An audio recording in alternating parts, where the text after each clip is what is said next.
Olá pessoal, tudo bem? Eu decidi gravar mais um vídeo, né? Eu acredito que agora, nesse momento, eu consiga retornar às atividades aqui no canal e talvez manter agora de maneira mais firme, mais organizada. Tive uma época bastante conturbada, com faculdade, vários cursos, então acabei parando. E agora pretendo realmente retomar o canal. Vou procurar fazer vídeos expressando mais a minha opinião, as minhas ideias, mas também sempre trazendo os filósofos, os pensadores que falaram sobre o assunto. Então vai ser um pouco diferente da proposta que eu estava fazendo antes. E acredito que fique mais interessante, a gente consiga interagir mais também. Hoje eu queria falar um pouquinho com vocês sobre o porquê tantas igrejas, né? Por que a gente tem tantas igrejas diferentes, tantas denominações diferentes surgindo a cada momento, né? Eu nem sei dizer quantas religiões diferentes, quantas igrejas diferentes existem no Brasil, mas sei que são muitas, né? Basta a gente dar uma volta no nosso bairro, em qualquer cidade, que a gente vê que existem muitas igrejas diferentes.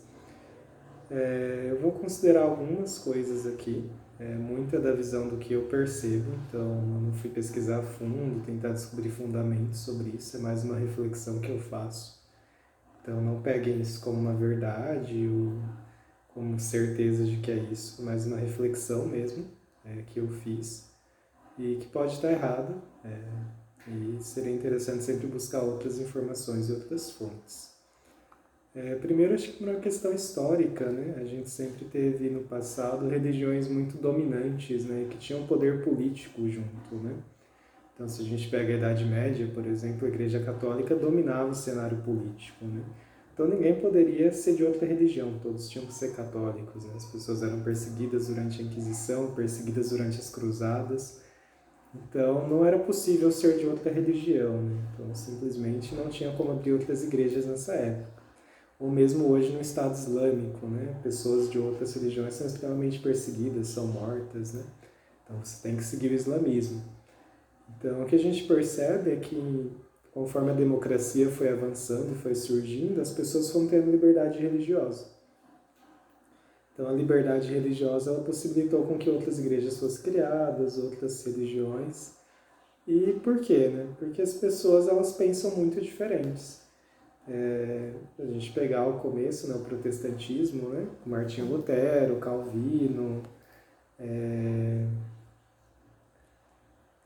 o Martinho Lutero, Calvino, o próprio rei, né, da Inglaterra, que quis criar também a religião dele, né, a gente vê que o ponto principal foi a divergência na interpretação bíblica, né, então Lutero defendia um ponto de vista, principalmente porque a Igreja Católica abusava muito, né, tinha uma atitude muito autoritária e violenta, né, então ele pregava a livre interpretação da Bíblia, pregava que a fé bastava, né? Bastava você ter fé para ser salvo.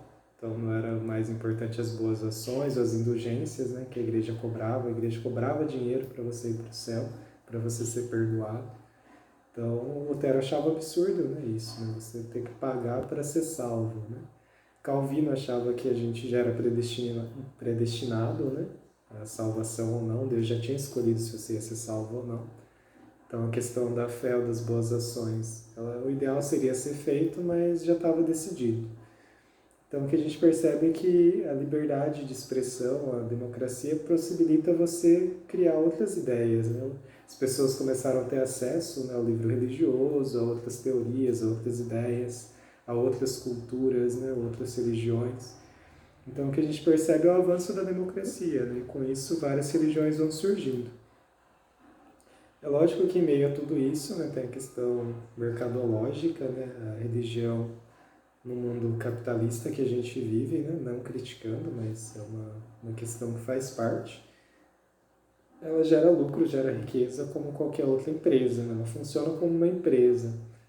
Então, se você conseguir atrair fiéis, conseguir fazer seu público, conseguir receber o dízimo, você consegue se tornar bilionário, milionário, né?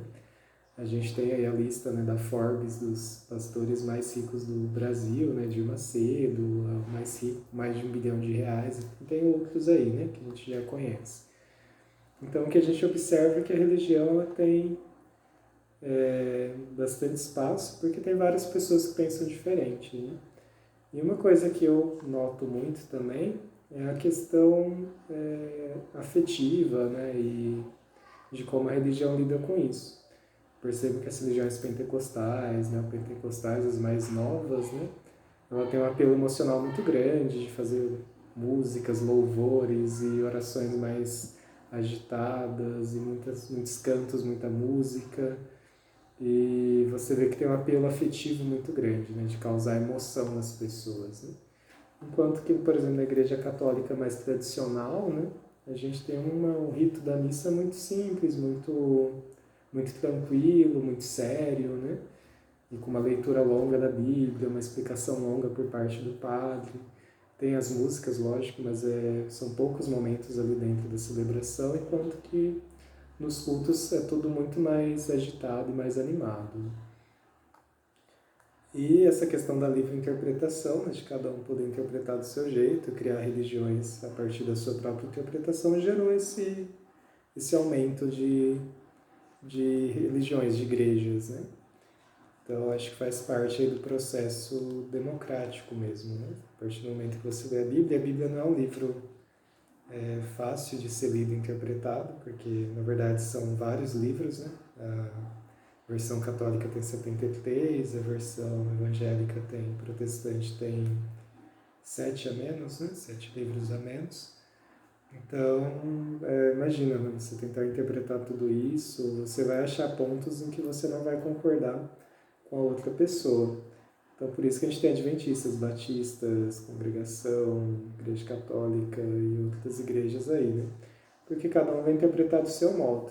E aí o que acontece, cada pessoa vai buscando uma religião, um pastor, de acordo com aquilo que ela pensa, aquilo que ela acredita, né? Então, o que acontece é que vira um mercado nesse sentido, né? Você atrai pessoas que concordam com o seu ponto de vista e você cria ali uma igreja, né? Então você tem esse direito à voz para você criar um grupo diferente.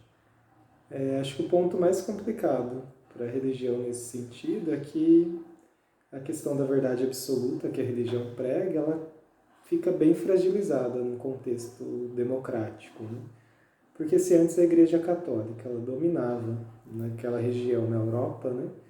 E todo mundo era católico, todo mundo tinha que seguir a mesma crença porque ela era a verdade absoluta, né? E a maioria das pessoas, né, praticamente todo mundo, não tinha acesso ao livro, à Bíblia, né? Ela tinha que ouvir o que os padres falavam, o que os religiosos falavam e aceitar, porque elas não sabiam ler, elas não tinham acesso. Então isso dava muito poder. Então, todo mundo seguia porque eles são os únicos que sabem o que está escrito ali. Se eles estão falando que é isso e pronto, acabou. Então, quando isso é aberto para muitas pessoas, a gente começa a ter as divergências. E aí, o maior problema que eu vejo para quem defende a religião é que tem muitas teorias diferentes, muitas religiões diferentes sobre o mesmo livro. No caso, vamos falar do cristianismo, que é a religião que a gente tem aqui. Então, cada um defende um cristianismo de um jeito diferente. Então, isso para mim fragiliza muito a religião, porque ela mostra que a religião não tem a verdade absoluta, na minha visão. Eu respeito quem pensa o contrário, eu não quero ofender ninguém, nem nada disso. Mas o que eu vejo é que as pessoas perdem essa questão da verdade absoluta porque cada um vai pregar uma coisa diferente sobre o mesmo livro. Então, se cada um está pregando uma coisa diferente, como que eu sei qual delas é a verdade absoluta? E aí vamos supor que eu leia, pesquise todas as religiões, a maioria delas aqui cristãs, a maioria das igrejas cristãs, e falo, não, acho que essa daqui é a verdadeira. Mas eu vou achar que ela é baseada na minha interpretação, baseada no que eu penso sobre a Bíblia, no que eu penso sobre o cristianismo. Então aí você percebe que eu não estou escolhendo baseado na Bíblia em si, eu estou escolhendo baseado na minha interpretação. E aí cada pessoa está escolhendo sua religião baseada na sua interpretação. Então o que acontece é que antes a gente tinha uma interpretação hegemônica, uma interpretação única, que era da Igreja Católica. Depois se disseminou para várias interpretações e hoje é impossível você controlar esse sistema. E aí fica muito aquilo, né? Você está seguindo a interpretação de um determinado pastor, ou de um determinado padre, de uma determinada igreja. Mas como saber qual é a interpretação correta, né? Você pode ir lá, ler a Bíblia, estudar e tirar a sua própria interpretação. Mas eu acho que isso deixa muito fraco a visão de verdade absoluta. Porque aí os próprios cristãos não chegam num acordo do que é essa verdade absoluta, né? Então isso deixa muito frágil, né? Eu falo principalmente isso porque eu não sou religioso. Então, observando de fora, né, se fosse para alguém me convencer a ser religioso, é muito difícil. Principalmente ser de uma religião específica, de uma igreja específica. Porque as interpretações são as mais variadas possíveis, né? E seria muito difícil eu confiar que uma delas seria verdadeira. Inclusive confiar, no meu caso, que o próprio livro sagrado ali é realmente o livro verdadeiro, que diz a verdade sobre o mundo. Então, acho que é isso, né? Então, para resumir, eu acho que a questão da democracia e do acesso à leitura e do acesso à religiosidade, à liberdade de poder escolher a religião é o principal fator, junto com o capitalismo, que ele facilita, né, esse acesso à igreja funcional, lucratividade e tal. Não que isso seja ruim, né? Você pode usar isso para ajudar as pessoas e tal. Tem muitas religiões que fazem isso, muitas igrejas que fazem isso. Então ela vira meio que uma empresa, uma ONG, digamos assim, né? Ou uma empresa mesmo que o pastor está preocupado ali só com o lucro. Aí eu não sei dizer quem faz isso, quem não faz. Aí é uma interpretação de cada um. Mas a gente sabe que existem as religiões que funcionam como uma ONG, em que o pastor, o padre está preocupado em ajudar a população, enquanto tem outras que estão preocupadas só com ganhar dinheiro próprio, dinheiro para si mesmo, né? Não ajudar os outros. Mas principalmente acredito que é por isso, né? Pela forma como a sociedade funciona e essa liberdade de cada um pensar e interpretar do jeito que quiser faz com que a gente crie várias religiões diferentes, né? Como isso já existe na academia, na universidade, né? A gente tem várias teorias, eu sou da área da filosofia, então a filosofia sempre foi uma área muito aberta, né? Então, tirando a Idade Média, que ela é praticamente cristã, mas ela é uma área que tem muitas teorias diferentes, muita divergência, porque cada um tem a sua liberdade de interpretar, de buscar, de criar argumentos, e o que acontece na sociedade democrática é isso. Então, isso abre margem para muitas religiões e eu acho que isso fragiliza essa ideia de verdade absoluta. Numa democracia, a gente começa a ter acesso a muitas opiniões diferentes e aí a gente percebe que talvez a minha opinião não seja realmente a verdade absoluta. Então, quando a gente dá de cara com a opinião do outro e passa a ouvir, a escutar, a gente toma mais cuidado para dizer, não, a minha verdade é absoluta, todo mundo tem que seguir ela, porque eu tenho certeza que isso é a verdade.